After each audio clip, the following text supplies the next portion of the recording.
সুপ্রিয় চাকরি প্রত্যাশী ভাই বোনেরা, আসসালামু আলাইকুম। কী অবস্থা সবাই? তো আপনারা যারা বাংলাদেশ সেনাবাহিনীতে বেসামরিক পদে আবেদন করবেন, আপনারা কিভাবে আবেদন করবেন এবং এই যে চাকরি আবেদন ফর্মটি কিভাবে নির্ভুলভাবে পূরণ করবেন এবং এর সাথে কি কি দিবেন, এই বিষয় নিয়ে A to Z আলোচনা করার চেষ্টা করব। কারণ এই ভিডিওটা আপনারা দেখলে আপনি নিজে নিজে এই ফর্মটি পূরণ করে নির্ভুলভাবে করতে পারবেন। ঠিক আছে, ভিডিওটা খুবই গুরুত্বপূর্ণ। ভিডিওটি কেউ স্কিপ করবেন না বা টেনে টেনে দেখবেন না, ঠিক আছে? কারণ এখানে গুরুত্বপূর্ণ বিষয়গুলো আলোচনা করা হয়েছে। এখানে যদি একটি বিষয় যদি ভুল করেন তাহলে কিন্তু আপনার অ্যাডমিট কার্ডের যে ফেরত খাম দিবেন সেই ফেরত খামে আপনার অ্যাডমিট কার্ড আসবে না, ঠিক আছে? আর এই সার্কুলার যেটা এই যে এটা কিন্তু সর্বমোট 547 জন লোক নেবে বাংলাদেশ সেনাবাহিনীতে, ঠিক আছে? আর এটা কিন্তু দৈনিক যুগান্তর 24 জুন 2026 তারিখে প্রকাশিত হয়েছিল। তো এখানে আপনারা সকল পদে আবেদন করতে পারবেন। তবে আপনাদের কাছে প্রিফার করব আপনাদের নিজ জেলা বা নিজ আশেপাশে যে সমস্ত সেনানিবাস আছে সেই সেনানিবাসের আন্ডারে আবেদন করলে আপনার পরীক্ষাটি ওখানে হবে, দূরে যাওয়া লাগবে না, ঠিক আছে? তো আমি আবেদন বিষয়ে আলোচনা করার পূর্বে আপনার কাছে ছোট্ট একটি রিকোয়েস্ট থাকবে। আপনি যদি এই যে আমাদের all news online BD YouTube চ্যানেলে নতুন দর্শক হয়ে থাকেন তাহলে দেখেন সাবস্ক্রাইব লেখা একটি বাটন আছে, এখানে ক্লিক করে সাবস্ক্রাইব করে দিবেন এবং পাশে থাকা বেল ঘন্টা অল করে দিবেন। কারণ এখানে এই যে সিপাহি বিষয়ে এবং আনসারের একটা সার্কুলার প্রকাশিত হয়েছে, এটা দেখে নিতে পারবেন। তারপর বাংলাদেশ সেনাবাহিনী বেসামরিক বিষয়ে আমি বিস্তারিত আলোচনা করেছি, দেখে নিতে পারবেন। এবং সার্কুলার বিষয়ে আমি আরেকটা ভিডিও দিয়েছি, এটা দেখলে আপনি সার্কুলার সুন্দর করে বুঝে নিতে পারবেন, ঠিক আছে? তো আমি আজকে এই যে আলোচনা করব আপনার এই যে আবেদন ফর্মটি আপনি পূরণ করবেন কিভাবে, এবং এই যে চিঠি আবেদন ফর্মের সাথে চিঠি কিভাবে লিখবেন, ঠিক আছে? ফেরত খামে কীভাবে লিখবেন, সম্পূর্ণ বিস্তারিত সুন্দর করে বলে দেবো। এবং পে অর্ডার সবচেয়ে গুরুত্বপূর্ণ, এই যে পে অর্ডার দেখতে পাচ্ছেন এটা একটা নমুনা, এটা কিভাবে আপনি কালেকশন করবেন সেটা আমি দেখাই দেবো। ভিডিওতে একটি লাইক দিয়ে দিবেন, দেখেন নিচে লাইক দেওয়ার একটা বাটন আছে, ওখানে একটা লাইক দিয়ে দিবেন এবং এই ভিডিওটি শেয়ার করে নিজের টাইমলাইনে রেখে দিবেন, যাতে পরবর্তীতে আপনি যখন আবেদন করবেন সেখানে আপনার টাইমলাইনতে দেখে এই ভিডিওটি বারবার আপনি নির্ভুলভাবে আবেদন করে নিতে পারবেন। তো এখানে দেখতে পাচ্ছেন চাকরি আবেদন ফর্ম। আর আরেকটা বিষয় আপনাদের মেনশন করে দিই, এই যে আপনার যারা এই যে মূল যে সার্কুলার বাংলাদেশ সেনাবাহিনীতে, এখানে পদের নাম, পদের সংখ্যা, কতজন লোক নেবে এবং শিক্ষাগত যোগ্যতা দেখে নিতে পারবেন, আবেদন করার ঠিকানা, এই পুরো সার্কুলার কিন্তু দেখে নিতে হবে। এখানে অনেকগুলো পোস্ট আছে এবং অনেকগুলো এই যে সেনানিবাস আছে, ডান সাইডে যেগুলো দেখতে পাচ্ছেন এগুলো কিন্তু সেনানিবাসের ঠিকানা। এই ঠিকানায় কিন্তু আপনার চিঠি প্রেরণ করতে হবে। তো এই সার্কুলারটি প্রথমে ডাউনলোড করে নিতে হবে। আপনি ডাউনলোড করার জন্য এই ভিডিও দেখেন প্রথম কমেন্টে আমি এই সার্কুলার লিঙ্ক দিয়ে রেখেছি, ওখান থেকে গিয়ে আপনি এটি ডাউনলোড করে নিতে পারবেন। তো এই ভিডিওতে দেখেন সার্কুলার ক্লিক করলে আপনার কেমন আসবে, ডাউনলোড করার ক্ষেত্রে যে এমন একটি পেজ আসবে। আসার পর নিচের দিকে স্ক্রল করবেন, আসার পরে ফুল সার্কুলার এখানে দেখে নিতে পারবেন, যে সার্কুলার এখানে দেখে নিতে পারবেন। এখানে নিচে দেখেন পিডিএফ, ডাউনলোড ফুল পিডিএফ, এখানে ক্লিক করলে আপনার ডাউনলোড করে নিতে পারবেন, ঠিক আছে? এই সার্কুলার নিচে দেখেন ডাউনলোড ফুল পিডিএফ, এখানে ক্লিক করে এই সার্কুলারটি আপনি অবশ্যই প্রথমে ডাউনলোড করে নেবেন।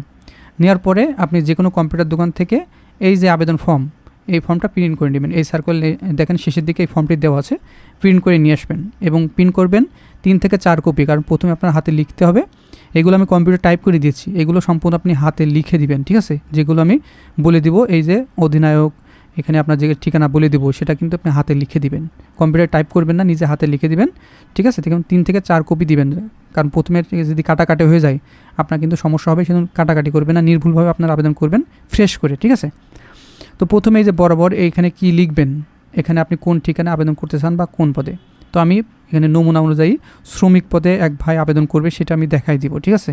এটা আপনি দেখে হুবহু এইভাবে আপনি যে পদ আছে উল্লেখিত এখানে সেই পদগুলো আপনি দেখে নেবেন। প্রথমে দেখার পরে আপনার যেটা পছন্দ হবে, ঠিক আছে, আপনি যে ঠিকানায় আবেদন করতে চান সেই ঠিকানায় সিলেক্ট করবেন। যেমন এই যে শ্রমিক, এই যে 5ম শ্রেণী পাস বা পিএসসি অথবা সমান পাস যারা করেছেন তারা আবেদন করতেন শুধুমাত্র 5ম শ্রেণী। যারা ফায়ার ক্রু গ্রেড 8ম শ্রেণী পাশে আবেদন করতে চান, তারপর বাবুর্চি পদ আছে এখানে 8ম শ্রেণী পাশে, তারপরে শ্রমিক আছে 5ম শ্রেণী, তাছাড়া আরও কিন্তু পোস্ট আছে। প্রথমে আপনি সার্কুলারটি এই ইমেজটা দেখে নেবেন, কোনটা আমি দেখাই দিচ্ছি। এই যে ফুল সার্কুলারে এই সংক্ষিপ্ত ইমেজটি দেখে নেবেন, কোন কোন পদে কতজন লোক নিচ্ছে, ঠিক আছে? এই যে পাশে কিন্তু প্রত্যেকটার পদ সংখ্যা দেওয়া আছে এবং দেখে নিয়ে আপনি শিওর হবেন কোন পদে আপনি আবেদন করবেন। আবেদন করার পরে এই যে সার্কুলার ডাউনলোড করলেন এই সার্কুলারে চলে আসবেন। আসার পরে আপনার নিজের যে ঠিকানা, এই যে যেমন অধিনায়ক, এই যে খুলনা, এখানে সেনানিবাস খুলনায় কিন্তু আছে, যশোর আছে, তারপর কুমিল্লা আছে, ঠিক আছে? তারপরে কাপ্তায় আছে, তারপরে খাগড়াছড়ি আছে, ঠিক আছে? প্রত্যেকটা জেলা কিন্তু আছে, বান্দরবন আছে। তো আপনার যেটা জেলা আপনি এর ভিতরে খুঁজে নেবেন যে পদটি আপনি আবেদন করতে চান। প্রথমে এই সাইডে পদের নাম দেওয়া আছে এবং ডান সাইডে সেনানিবাস আছে, সেইগুলো সুন্দর করে দেখে নেবেন। দেখার পরে এই ঠিকানাটা আপনার এখানে লিখতে হবে। মনে করেন যে আপনি শ্রমিক পদে আমি আবেদন করছি, ঠিক আছে, আপনি আবেদন করতে চান শ্রমিক পদে, তাহলে এই যে আমার দেখা যাচ্ছে এলাকা খুলনা আছে, খুলনা আমি শ্রমিক পদে আবেদন করতে চাই, এই শ্রমিক পদ 5ম শ্রেণী পাস লাগবে, সেজন্য অবশ্যই 5ম শ্রেণীর সার্টিফিকেট আপনি স্কুল থেকে উঠাই নেবেন। তারপর এই যে অধিনায়ক SSD জাহানাবাদ সেনানিবাস খুলনা, পোস্ট কোড দেওয়া আছে। তো এই ঠিকানায় কিন্তু এই যে আবেদন ফর্মে লিখতে হবে, এই যে এখানে বরাবর অধিনায়ক SSD জাহানাবাদ সেনানিবাস খুলনা, পোস্ট কোড না লিখলে সমস্যা নাই, শুধুমাত্র এইটুকু লিখে দেবেন। যদি আপনার এখানে অন্য জায়গায় আপনি কাছে আবেদন করবেন, সেক্ষেত্রে আপনি কী করবেন, সেক্ষেত্রে দেখা যায় ফায়ার কুড়িতে এক ভাই আবেদন করতে চান, তাহলে এই যে যশোরে আপনার বাসা, জায়গা যশোরে ফায়ার কুড়িতে আপনি আবেদন করতে চান, তাহলে এই যে অধিনায়ক BSD যশোর সেনানিবাস যশোর, এইটা কিন্তু এখানে লিখে দেবেন, এই যে এখানে লিখে দেবেন। এবং পদের নাম আছে এখানে শ্রমিক, আপনি যে পদে আবেদন করতে চান সেই শ্রমিক হলে শ্রমিক, ফায়ার কুড়ি হলে ফায়ার কুড়ুক, তারপরে আপনার পরিচ্ছন্নতা কর্মী হলে পরিচ্ছন্নতা কর্মী, এটা সুন্দর করে এখানে বাংলাতে লিখবেন, কলম দিয়ে, লাল কলম দিয়ে লিখবেন না কিন্তু, হ্যাঁ, কালো কলম দিয়ে সুন্দর করে লিখবেন, হাতে লেখা সুন্দর করে করবেন। তারপর বিজ্ঞপ্তি নম্বর লিখতে হবে, এটা কিন্তু খুবই গুরুত্বপূর্ণ। এই যে ISPR সেনা 486, এইটা হুবহু আপনি এখানে লিখে দেবেন, এটা যে কোনো পদেরই এইটা লিখে দেবেন, যে কোনো পদে আবেদন করবেন, কারণ এটা কিন্তু বিজ্ঞপ্তি নম্বর সবার দিতে হবে। আর এটা কোথায় পাবেন, এটা কিন্তু বিজ্ঞপ্তিতে উল্লেখ আছে, এই যে দেখা দিচ্ছি আপনার, এই যে সেনানিবাস নিয়োগের শেষের দিকে চলে আসবেন, আসার পরে এই যে ISPR সেনা 486, এটা হচ্ছে বিজ্ঞপ্তির নম্বর, ঠিক আছে। আর এই যে বিজ্ঞপ্তি কিন্তু দৈনিক যুগান্তর 24 জুন 2026 তারিখে, এই তারিখটা কিন্তু প্রকাশিত হয়েছিল। তো এই তারিখটা কোথায় লিখবেন, এই যে আবেদন ফর্মে এখানে কিন্তু তারিখ লেখা আছে, এই বিজ্ঞপ্তিটি প্রকাশের তারিখ 24/06/2026, এইভাবে আপনার হুবহু লিখে দেবেন। আপনি যে কোনো পদে আবেদন করেন না কেন, এই বিজ্ঞপ্তি নম্বর এবং এই তারিখটি হুবহু আমার এখানে যেটা লেখা আছে এটা সুন্দর করে লিখে দেবেন। তারপর প্রার্থীর নাম বাংলায়, এখানে আপনার নাম বাংলায় সুন্দর করে লিখে দিবেন এবং ইংরেজিতে বড় অক্ষরে লিখে দেবেন আপনার নাম। তারপরে জাতীয় পরিচয়পত্র বা জন্ম সনদ, যে কোনো একটি হলে আপনি আবেদন করতে পারবেন। যাদের জাতীয় পরিচয়পত্র আছে শেষের দিকে আপনি লিখবেন, ঠিক আছে, শেষের দিকে পূরণ করতে এই দিকে রাখবেন, কারণ এই প্রথম দিকে পূরণ করবে না, কারণ শেষের দিকে কিন্তু ফাঁকা থাকে, ঠিক আছে। এই জন্য আপনার জন্ম সনদগুলো এই ঘরে জন্ম সনদ দিয়ে দিবেন, যাদের জন্ম সনদ আছে। আর যাদের NID কার্ড আছে তারা NID কার্ড দিবেন। তো NID কার্ড এবং জন্ম সনদ উভয় কিন্তু আবেদন করতে পারবেন, সমস্যা হবে না। তবে আপনার যাদের জাতীয় পরিচয়পত্র এখনও বের হয়নি, আপনার যে উপজেলা নির্বাচন কমিশন আছে ওখানে যে জাতীয় পরিচয়পত্র অবশ্যই আবেদন করে রাখবেন। আবেদন করার পরে যে স্লিপ নম্বর দিবে ওইটা কিন্তু আপনার যখন ফাইনাল মানে আপনি পরীক্ষায় পাশ করবেন এবং চাকরিতে জয়েন করবেন, সেক্ষেত্রে কিন্তু আপনার জাতীয় পরিচয়পত্র নম্বর অথবা জাতীয় পরিচয়পত্র চাইবে, সেজন্য এখন থেকে আপনারা এটা সতর্ক হবেন। তারপর এখানে জন্ম তারিখ, এটা কিন্তু খুবই গুরুত্বপূর্ণ। যে ভাই আবেদন করবে তার জন্ম তারিখ 25/09/2002। তো আপনার যেটা আছে সেটি সার্টিফিকেটে লেখা আছে, দেখবেন আপনার সার্টিফিকেট অনুযায়ী দিয়ে দিবেন, এখানে লিখবেন, এখানে বাংলাতে সুন্দর করে লিখে দেবেন, ঠিক আছে। এটা ইংরেজিতে আমি লিখে দিয়েছি, এটা বাংলাতে হবে, আপনি বাংলাতে সুন্দর করে দিয়ে দেবেন, ঠিক আছে। আর জন্মস্থান কি, আপনার নিজ জেলা হলে এখানে আপনার নিজ জেলা, তো এখানে যশোর হবে, এখানে যশোর দিয়ে দিবেন, ঠিক আছে। সুন্দর করে এখানে জন্মস্থান কোন জেলা, আপনার নিজের জেলার নাম এখানে এই খালি ঘরে লিখে দেবেন, এই খালি ঘরে। তারপর বিজ্ঞপ্তি উল্লিখিত তারিখ, প্রার্থীর বয়স, ইনার বয়স কিন্তু 23/8/2007, ঠিক আছে।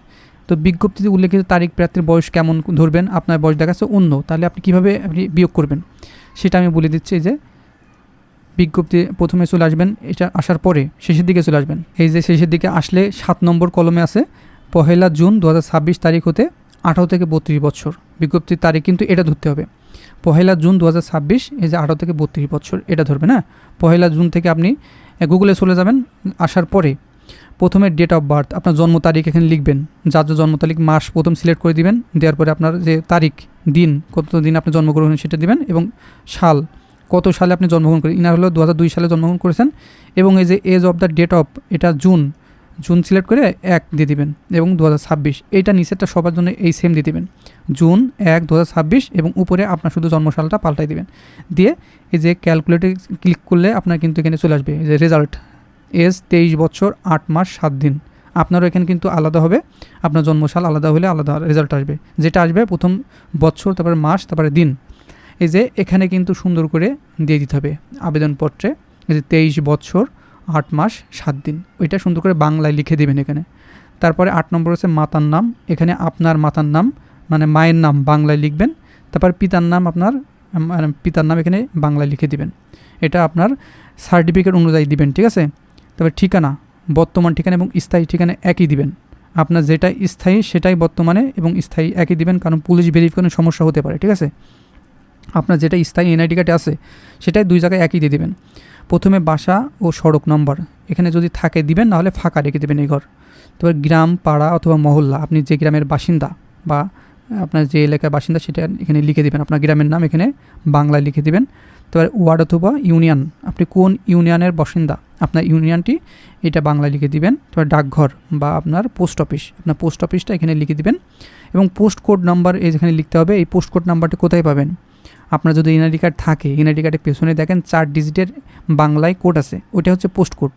আর আপনার যদি এনআইডি কার্ড না থাকে, আপনার পিতার এনআইডি কার্ডের উল্টা পাশে দেখবেন 4 ডিজিটের সংখ্যা আছে, ওইটা এখানে লিখে দিবেন। এবং উপজেলা, আপনি যে উপজেলা বাসিন্দা আপনার উপজেলাটি এখানে লিখে দিতে হবে। এবং জেলা, আপনি কোন জেলা থেকে আপনি জন্মগ্রহণ করছেন, আপনার এনআইডি কার্ড আছে সেটা আপনার নিজ জেলায় এখানে লিখে দেবে। দুইটাই সেমভাবে সুন্দর করে নির্ভুলভাবে লিখে দেবেন।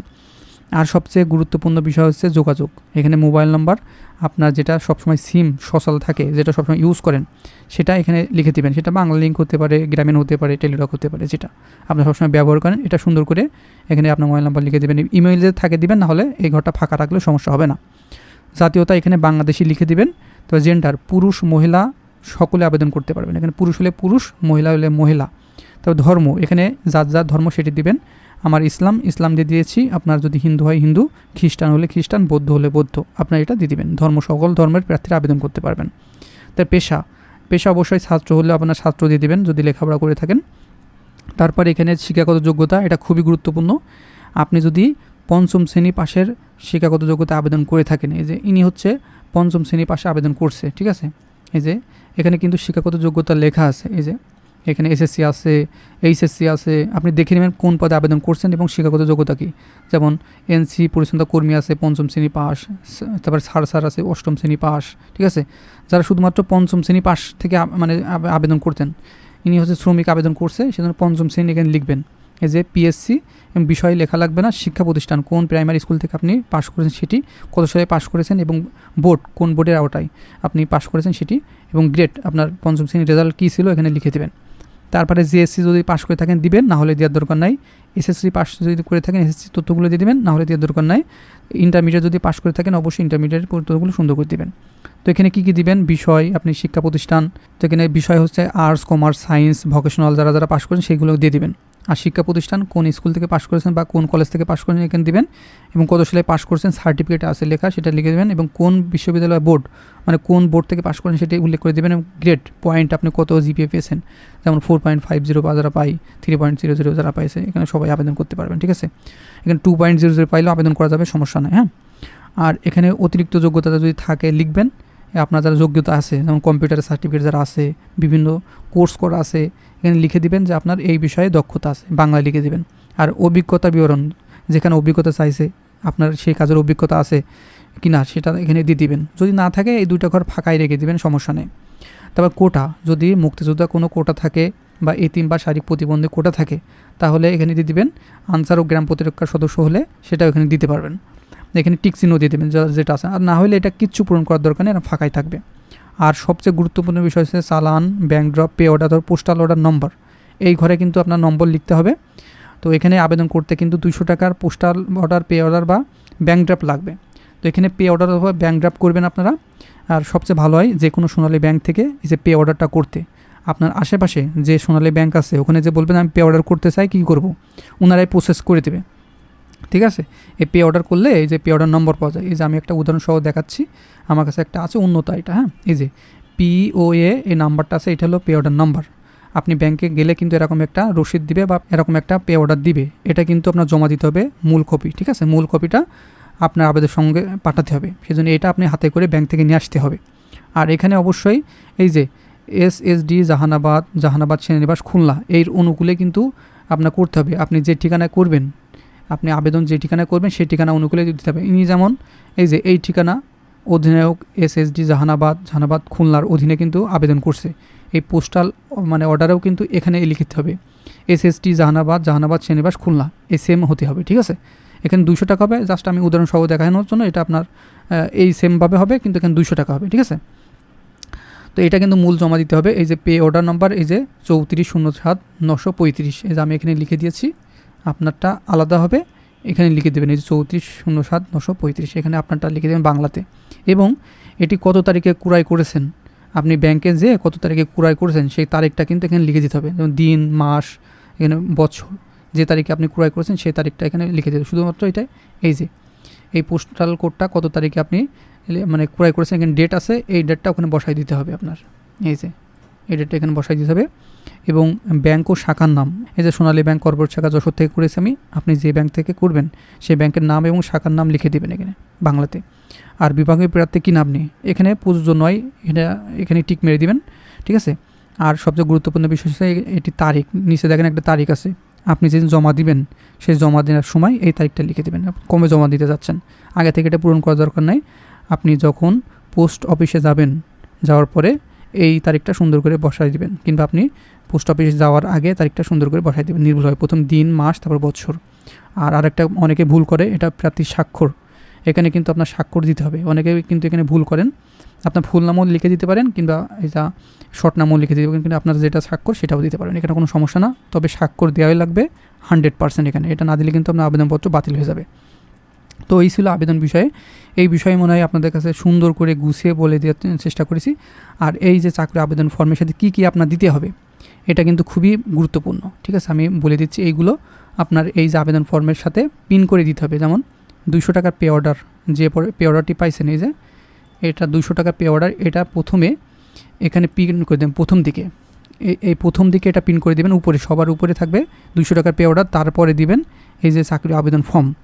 আর একটা বিষয় হচ্ছে পাসপোর্ট সাইজের ছবি কিন্তু এখানে স্টাপলা করে 4 কপি দিয়ে দিতে হবে, হ্যাঁ, সম্প্রতি তোলা 4 কপি ল্যাব প্রিন্ট করবেন, করার পরে পাসপোর্ট সাইজের ছবি পিন করে দিয়ে দেবেন এখানে, ঠিক আছে। প্রথমে আপনি এখানে আপনার পে অর্ডারটি 200 টাকার পিন করবেন, তারপরে ছবি এখানে পিন করবেন, ঠিক আছে। পিন করার পরে এর পেছনে দিবেন কি আমি বলে দিচ্ছি, ঠিক আছে। এটা কিন্তু মাস্ট বি আপনার দেওয়া লাগবে, না দিলে কিন্তু আপনার বাতিল হয়ে যাবে। তারপরে এখানে এনআইডি অথবা জন্ম সনদ, আপনার এনআইডি কার্ড যদি থাকে তার ফটোকপি সত্যায়িত করে নেবেন, অথবা জন্ম সনদ ফটোকপি সত্যায়িত করে নেবেন। তারপরে 4 কপি পাসপোর্ট সাইজের ছবি লাগবে, বলে দিয়েছি। তারপর সকল শিক্ষাগত যোগ্যতা সনদ অথবা অভিজ্ঞতা সনদ, আপনি যদি 5ম শ্রেণী পাশ করে থাকেন সেই সার্টিফিকেট প্রাইমারি স্কুল থেকে উঠাই নিয়ে আসবেন, আর যদি 8ম শ্রেণী পাশ করে থাকেন তাহলে হাই স্কুল থেকে 8ম শ্রেণীর সার্টিফিকেট উঠে নিয়ে আসবেন। আর যারা এসএসসি পাশ করেছেন, ইন্টার পাশ করেছেন, সকল স্কুল অথবা কলেজ থেকে উঠাই নিয়ে আসবেন। নিয়ে আসার পরে সেগুলো ফটোকপি করবেন, ফটোকপি করার পরে সেগুলো সত্যায়িত করে নেবেন। তারপরে নাগরিকত্ব সনদ, আপনার যে ইউনিয়ন কাউন্সিল আছে সেখান থেকে নাগরিকত্ব সনদপত্র কালেকশন করবেন। আর চারিত্রিক সনদ, এটা কিন্তু সত্যায়িত করে নিবেন। এই চারিত্রিক সনদটা কোথায় পাবেন, যে কোনো কম্পিউটার দোকান থেকে বলবেন আমার একটা চারিত্রিক সনদ বের করে দেন, সেখান থেকে বের করে দিবেন। সে বের করে দেওয়ার পরে যে কোনো বিশেষ ক্যাডার দিয়ে এই চারিত্রিক সনদপত্রটি সত্যায়ন করে নেবেন। আর অবশ্যই ফেরত খাম 10 টাকার টিকিট সাথে আঠা দিয়ে লাগাতে হবে। এই যে ফেরত খাম কেমন হবে, এই যে ফেরত খামটা একটু ছোটো হয়, প্রথমে পদের নাম লিখবেন, লেখার পরে এই পাশে প্রেরক লিখে দিবেন, শুধুমাত্র ফাঁকা রাখবেন। আর প্রাপক, প্রথমে আপনার নাম লিখবেন, আপনার পিতার নাম, আপনার গ্রাম, তারপর আপনার ডাকঘর, থানা, তারপর জেলা এবং মোবাইল নাম্বারটা সুন্দর করে নির্ভুলভাবে দিবেন, যাতে চিঠি আসলে আপনার যে পিয়ন আপনাকে ফোন করে জানাতে পারে। এটা কিন্তু আপনার যে জায়গায় চিঠি যাবে, আপনি অ্যাডমিট কার্ড পাইতে পারেন, সেটা কিন্তু ফেরত কাম, এটা কিন্তু শুধুমাত্র খালি দিবেন। আর 10 টাকার টিকিট এখানে লাগাই দেবেন। এখানে 10 টাকার টিকিট আপনার যে পোস্ট অফিস আছে সেই পোস্ট অফিসে গেলে এই টিকিটটা কালেকশন করতে পারবেন, ওনার কাছ থেকে নিয়ে আঠা দিয়ে এখানে লাগাই দেবেন। দেওয়ার পরে এই যে মূল যে খাম, বড় খাম, এই খামে কিন্তু লিখতে হবে যে পদের নাম, যেমন শ্রমিক, আপনি যে পদে আবেদন করতে চান সেটা আপনার পদ এখানে লিখে দেবেন। তবে নিজ জেলা যশোর, আমি নিজ জেলা যশোর, সেই জন্য আমি যশোর দিয়েছি। আপনি যে জেলা থেকে আবেদন করতে চান সেই জেলা এখানে লিখে দেবেন। প্রেরক অবশ্যই আপনার নাম লিখতে হবে, আপনার পিতার নাম, আপনার গ্রাম, ডাকঘর, উপজেলা, জেলা এবং মোবাইল নম্বর, এগুলো আপনার তথ্য দিতে হবে। এবং যে ঠিকানায় আপনি আবেদন প্রেরণ করতে চান বা আপনি জমা দিতে চান সেটা কিন্তু এই যে প্রাপক লিখতে হবে প্রথমে। লেখার পরে এই ঠিকানায় যে অধিনায়ক SSD জাহানাবাদ শ্রেণীবাস খুলনা পোস্ট কোড, তো এই যে পোস্ট কোড, এই পোস্টটা কিন্তু এখন লাগবে, ঠিক আছে। আপনার মূল আবেদনে এখানে না লিখলেও এখন কিন্তু সিটির সময় লাগবে। যে এখানে কিন্তু এই যে অধিনায়ক SSD জাহানাবাদ শ্রেণীবাস খুলনা, এই ঠিকানা কিন্তু সেমভাবে আপনি যে সিটি দিবেন সেই সিটি কিন্তু এখানে দিতে হবে। এবং পোস্ট কোডটা দেখেন প্রত্যেকটা ঠিকানার পেছনেই পোস্ট কোড লেখা আছে, প্রত্যেকটা আবেদনে দেখেন এই যে লেখা আছে পোস্ট কোড। এই পোস্ট কোডটা এই যে পোস্ট কোড, আপনি যেটা আবেদন করবেন প্রত্যেকটা পোস্ট কোড এই সিটিতে লিখে দিতে হবে, ঠিক আছে। এই সিটিতে লিখে দিতে হবে। তাহলে এর ভিতরে আপনি ফেরত খাম ঢুকাবেন। এবং এই যে আবেদনপত্র, এখানে প্রথমে আপনার পে অর্ডার দিবেন, স্টাপলা করে, তারপর ছবি দিবেন। এর পেছনে আপনার এনআইডি কার্ড, জন্ম সনদ, যদি থাকে দিবেন। তারপরে আপনার সকল শিক্ষাগত যোগ্যতা এর পেছনে স্টাপলার মারবেন, ঠিক আছে, এই মূলটার পেছনে স্টাপলার করে। আর এই বারবার বলছে কিন্তু এই যে 200 টাকার পে অর্ডারটা মূলটা দিয়ে দিতে হবে, মূল যেটা আপনি ব্যাংক থেকে দেখেন ওইটাই কিন্তু প্রথমে জমা দিতে হবে, ঠিক আছে। দেওয়ার পরে 3টা ভাঁজ করবেন, ভাঁজ করার পরে এই যে যেটা মূল যে বড় খাম সেই খামের ভিতরে ঢুকাবেন। ঢুকানোর পরে এই খামের ভিতরে এই যে ফেরত খাম আছে, এই যে ছোটো যে ফেরত খাম সেটা ঢুকাবেন টিকিট সহ। এর ভিতর কিছু ঢোকানোর দরকার নেই, শুধুমাত্র এটা ফাঁকা রাখবেন যাতে এটা চিঠি ওনারা আপনার অ্যাডমিট কার্ড পাঠাতে পারে। এই সবগুলো এই মূল খামে ঢুকায়ে এইটা যে এখানে দেখেন আটা লাগানো অপশন আছে, এখানে আটা দিয়ে সিল করে দিবেন। দেওয়ার পরে আপনার যে পোস্ট অফিসে পোস্ট করবেন সেই পোস্টের ওনার কাছে জমা দিবেন। দেওয়ার পরে উনি ওজন করে দেখবে যে এই সিটিতে কত টাকার ডাক টিকিট লাগে। তখন আপনার 15 থেকে 20 টাকার ডাক টিকিট এখানে লাগাই দেবেন, মাঝ বরাবর লাগাই দেবেন, ঠিক আছে। উনিই বলে দেবে কত টাকার ডাক টিকিট লাগে, তখন আপনি এটা 15 থেকে 20 টাকা খরচ হবে, ঠিক আছে, সিটিতে যাওয়ার জন্য এই ঠিকানায়। তখন আপনি জমা দিয়ে চলে আসলে হয়ে যাবে। এবং 1 থেকে 1.5 মাস বা 2 মাস অপেক্ষা করলে আপনি যে এই যে ফেরত খাম দিয়েছেন, এই যে এই ফেরত খামে এই ঠিকানায় কিন্তু তারা অ্যাডমিট কার্ড পাঠিয়ে দেবে, ঠিক আছে। আর এই ঠিকানা এইটাকে ফেরত খামে এটা কিন্তু ফাঁকা রাখবেন, এটা কিন্তু আটা দিয়ে যেন লাগাই দিবেন না, ঠিক আছে, ফাঁকা রাখবেন। শুধুমাত্র যে মূল চিঠি এই চিঠিতে সবগুলো ঢুকিয়ে এটা আপনি স্টাপলার দিয়ে অথবা আপনি আটা দিয়ে সিল করে দেবেন। তো এই ছিল আবেদন করার বিষয়, A to Z জানানোর চেষ্টা করেছি। আর এখানে আবেদন করে বসে থাকলে কিন্তু হবে না, আপনাদের কিন্তু ভালো করে প্রিপারেশন নিতে হবে। তো আমরা একটি সাজেশন তৈরি করেছি সেনাবাহিনীর বেসামরিক সকল পদের জন্য, ঠিক আছে। আপনার যেখানে আবেদন করেছেন সকল পদের জন্য এটি কার্যকরী চূড়ান্ত সাজেশন, PDF মূল্য 100 টাকা। এখানে বাংলা, ইংরেজি, গণিত এবং সাধারণ জ্ঞান সকল বিষয় কিন্তু দেওয়া থাকবে। লিখিত পরীক্ষা হয়ে থাকে সেজন্য লিখিত এবং ভাইবা পরীক্ষার জন্য এটি কার্যকরী। উপরে যে হোয়াটসঅ্যাপ নাম্বার আছে এখানে যোগাযোগ করে এই সাজেশনটি এখনই কালেকশন করে আপনি পড়তে থাকলে ভালো করে প্রিপারেশন নিতে পারবেন, ঠিক আছে। তো দেরি না করে যে হোয়াটসঅ্যাপ নাম্বার আছে এখানে শুধুমাত্র SMS করবেন, কেউ কল করবেন না, আর কোনো কিছু জানার জন্য SMS করবেন না, শুধুমাত্র যারা সাজেশন নেবেন, ঠিক আছে, শুধু বলবেন সেনাবাহিনীর যে বেসামরিক চূড়ান্ত সাজেশন নিতে চাই হোয়াটসঅ্যাপে, এটা অথবা স্ক্রিনশট দিয়ে আপনি বলতে পারেন, ঠিক আছে। এই জন্য আপনার এই হোয়াটসঅ্যাপ নাম্বার খোলা হয়েছে শুধুমাত্র আপনার সাজেশন নেওয়ার জন্য, ঠিক আছে। দেরি না করে এটি আপনার কালেকশন করে পড়তে থাকুন। আর এই বিষয়ে এই যে সার্কুলার বা এই যে আবেদন বিষয়ে যদি আর কোনো তথ্য জানার থাকে অবশ্যই এই ভিডিও কমেন্ট বক্স আছে, সেখানে আপনার সমস্যাটি লিখে দেবেন, আমি পরবর্তীতে আপনার সমস্যাটি সমাধান করার চেষ্টা করব। আর সুন্দর করে দেখে নেবেন কার বরাবর আবেদন করতে চান। আর প্রথমে কিন্তু এই সার্কুলার ডাউনলোড করে নেবেন এবং প্রত্যেকটা পদ আছে দেখেন, এই পদের পাশে পাশে কিন্তু এই ঠিকানা আছে, এই যে ঠিকানা আপনি যেটা আবেদন করতে চান, যেমন এই সকল পদের জন্য এই ঠিকানা, হ্যাঁ, একটাই ঠিকানা। তারপরে এই যে অফিস করণিক যেমন commandant admins centre and school, Rajendrapur সেনানিবাস, গাজীপুর, এই ঠিকানা যারা আবেদন করতে চান আবেদন করতে পারবেন। তাছাড়া বিভিন্ন পদ আছে এখানে, সকল পদ কিন্তু একটা একটা করে দেওয়া আছে এবং প্রত্যেকটা পদের পেছনে মানে ডান সাইডে দেখেন পদের সংখ্যা দেওয়া আছে। এই সেনানিবাসে এই পদে কতজন লোক নেবে সেটা কিন্তু সুন্দর করে দেখে নিতে পারবেন। ভিডিওটা একটু বড় হয়ে গেল কিন্তু আপনাদের সুন্দর করে বুঝিয়ে দেওয়ার চেষ্টা করলাম, জানি না কতটুকু পারছি। যদি ভালো করে বুঝিয়ে থাকি অবশ্যই ভিডিওতে একটা লাইক দিয়ে দিবেন এবং আমাদের চ্যানেলটিকে সাবস্ক্রাইব করে দিবেন, ঠিক আছে। এইটা হচ্ছে বাংলাদেশে একমাত্র ইউটিউব চ্যানেল, এই যে অল নিউজ অনলাইন বিডি, বাংলাদেশে একমাত্র। এখানে কোনো ফেক 2 নম্বর কিংবা কোনো চিটারি বাটপাড়ি কোনো সার্কুলার প্রকাশ হয় না, একমাত্র বিশ্বস্ত জায়গা বলতে পারেন আপনার। আমি যে সার্কুলারগুলো দেব এবং যে নিয়মগুলো দেখাই দেবো 100% চোখ বন্ধ করে সেগুলোতে আবেদন করবেন এবং পরীক্ষা দেবেন, ইনশাল্লাহ আপনার একটা সরকারি চাকরি হয়ে যাবে। আর এখানে সরকারি চাকরি নিয়োগ বিজ্ঞপ্তিগুলো দেওয়া হয় এবং আবেদন সকল তথ্য দেওয়া হয়, ঠিক আছে। অল নিউজ অনলাইন বিডি অবশ্যই যারা সাবস্ক্রাইব করেনি এখনই সাবস্ক্রাইব করে অলে ক্লিক করে দিবেন। তো বন্ধুরা ভালো থাকবেন, সুস্থ থাকবেন, দেখা হবে নেক্সট আকর্ষণীয় জব সার্কুলার এবং শিক্ষামূলক তথ্য নিয়ে।